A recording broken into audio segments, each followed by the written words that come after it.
आज आपको एक ना मस्त स्टोरी सुनाते हैं। एक संध्या नामक लड़की थी, सुंदर, सुशील, गुणवान, धैर्यवान। उसकी शादी हुई। वो कहाँ पहुंची? अपने ससुराल। तो दरवाजे पर स्वागत के लिए लोग खड़े हुए थे। संध्या बड़ी खुश। क्या बात है, क्या मस्त स्वागत हो रहा है। जेठानी आई, उसने टीका किया, आरती की। संध्या तो ये लगा कि मर जाऊं मैं तो, ऐसी जेठानी। वो रखते हैं परात, कुमकुम का। वो रखा, पाँव रखे उसने। जैसे ही पाँव रखे तो उसके पाँव में कुछ चिपा। बगल में पति था। उन्हें क्या हुआ कि नहीं, कुछ नहीं हुआ, मजा आ रहा है। संध्या का तो वैसे ही मजा आएगा, ऐसे तो आकर तो करते आएगा ना, थोड़ा बहुत दर्द तो पता नहीं चलेगा।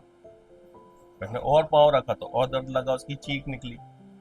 तो पति ने क्या हुआ कि नहीं, ये तो खुशी के आंसू आ रहे हैं। अब जैसे तैसे वो चली। चलने के बाद बोलती है अपने पति से कि मेरी तबीयत खराब हो रही है, मैं कमरे में जा रही हूँ। पति कहता है क्या हो गया? क्योंकि किसी को भी कुछ समझ में नहीं आ रहा था। आप लोग हो गए, आपको भी समझ में नहीं आएगा। पति कमरे में पहुंचा तो वो बैठी हुई थी। उसने कहा क्या हुआ? कि नहीं कुछ नहीं हुआ। तो उसने जमीन में देखा पति ने, तो उसको खून का छींटा देखा। जैसे अपने पैर में लग जाती है तो कहीं ना कहीं खून की बूंद टपक जाती है। संध्या ने देखा नहीं उसको। तो बोलता है कि क्या हुआ, अपने पाँव दिखाओ। बोला नहीं, मैं पाँव नहीं दिखा रही। बोलने का दिखा मेरा पाँव। कि नहीं, मैं नहीं दिखा रही। क्या दिखा रही है कि नहीं दिखा रही? जबरदस्ती पाँव देखा तो पाँव के अंदर क्या थे, घाव हो गए कई सारे। बोले ये घाव कैसे हुए? कि पता नहीं ना, शायद उस परात में कुछ था। अब पति बाहर आया। जब बाहर आया तो उसने ये कहा कि वो परात कहाँ है, जिसमें पाँव रखे थे बहू के, वो परात कहाँ है। लोग कहने लगे कि उससे क्या मतलब है। बोले नहीं, बताओ कहाँ है। कि वो पूजा के मंदिर में रखी हुई है। वो गया, वहां उसने उसने देखा तो उसमें कांच के टुकड़े थे। मतलब किसी और ने उसको आना इसका अच्छा नहीं लगा, इसलिए उन्होंने ये स्वांग किया था। पति बड़ा गुस्सा हुआ कि मेरी वाइफ का तुमने स्वागत ऐसे किया है, तुम उससे ईर्षा करती हो। उसका दर्द मेरा दर्द है। अब पता है पति ने क्या किया?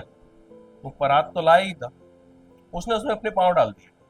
क्या उसका जो दर्द है वो मेरा दर्द है, जो दर्द वो सहेगी वो दर्द मैं भी सहूंगा। और चलने लगा। जब पत्नी ने देखा कि पति ऐसा कर रहा है तो उसने अपने हाथ दोनों उसके पाँव के लिए आगे रख दिए।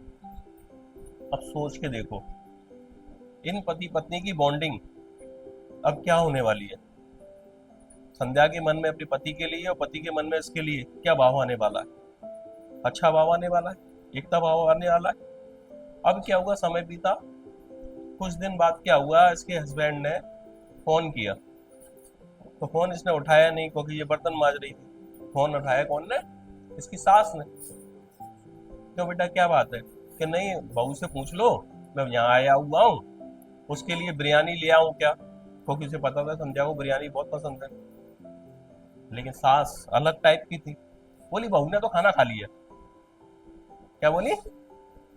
बहू ने तो खाना खा लिया। संध्या के कान में आवाज पड़ रही थी, क्योंकि अगर संध्या मान लो यहाँ किचन में हो, यहाँ कोई बात करे तो अपन को लगता है कई बार का नहीं सुनना, लेकिन सुनना होता है। वो सोच रही संध्या कि मैंने तो खाना खाया नहीं है, सासू माँ ऐसा क्यों बोल रही। तो बेटे ने पूछा अच्छा ठीक है माँ, उसने खाना खा लिया, कोई बात नहीं। आपने तो नहीं खाया? कि हाँ नहीं खाया। तो मैं आपके लिए लाऊंगा? हाँ मेरे लिए तुम। और पति आया, उसने अपनी मम्मी को बिरयानी दी और देने के बाद में अंदर आ गया। पत्नी को तो बुरा लग रहा था। पत्नी बोली मैं आपके लिए खाना लगा दूं। बोले खाना क्यों लगाना है? तो उसने बैग खोला, बैग में से बिरयानी निकाल। बोली आपसे तो मम्मी जी ने कहा था कि मैंने खाना खा लिया है। बोला मैं पति हूँ, मैं समझता नहीं हूँ क्या कि घर में क्या हो रहा है। अब संध्या के मन में क्या आएगा? संध्या क्या आने वाला है? अच्छा भाव आएगा। समय बीता था। हुआ क्या, अचानक इसके पति की नौकरी छूट गई। किसी के साथ कुछ भी हो सकता है। नौकरी छूट गई तो घर में शोक का माहौल आ गया। संध्या के संस्कार ऐसे हैं कि उसने पति को कोऑपरेट किया। उसने कहा आपको चिंता करने की जरूरत नहीं है, मेरे पास कुछ सेविंग है, इससे आप समाओ, और नौकरी आज नहीं तो कल लग जाएगी। धीरे धीरे वो पैसे भी खत्म हो गए। अब इसके पति ने क्या किया, देखो कभी भी अगर किसी पर दिक्कत आती है तो ससुराल में ही बात करता है, और कोई जरिया होता नहीं है। जिसने संध्या से कहा कि संध्या क्या आपने वहां से ससुराल से कुछ मिल जाएगी? संध्या ने कहा बिल्कुल मिल जाएगी। अचानक क्या हुआ, उसकी मम्मी का फोन आ गया उसी समय पे। तो उसकी आदत है स्पीकर पे बात करने की, बहुत से लोग करते हैं, मैं भी स्पीकर पे बात करता हूँ। ये बात कर रही है। अब इसकी मम्मी कह रही है क्यों कैसी है, कि हाँ मैं अच्छी हूँ। तेरा वो निकम्मा पति कहाँ है? क्या है? तेरा निकम्मा पति कहाँ है, निठल्ला पति कहाँ है? काम पे गया कि नहीं गया, कि सारे उम्र अब वो तेरी रोटी तोड़ेगा? संध्या एकदम सन्न हो, पति सुनना उसका। और उसको सोने की अपनी कोई चीज मत दे दियो, कहीं माता बड़ा के चीजें बेच खाए। अब पति सुनना है, संध्या सुन रही है। संध्या बोली अचानक कि मम्मी यहाँ फालतू बात करने की जरूरत नहीं है, मेरी चीजें मेरे पति से बड़ी नहीं है। वो चीजें तो क्या मुझे भी बेचना है समय आने पर, तो मुझे कोई एतराज नहीं है। और तुमको अगर ऐसे ही कामों के लिए फोन करना हुआ करे तो आज के बाद में मेरे यहाँ पे फोन करने की जरूरत नहीं।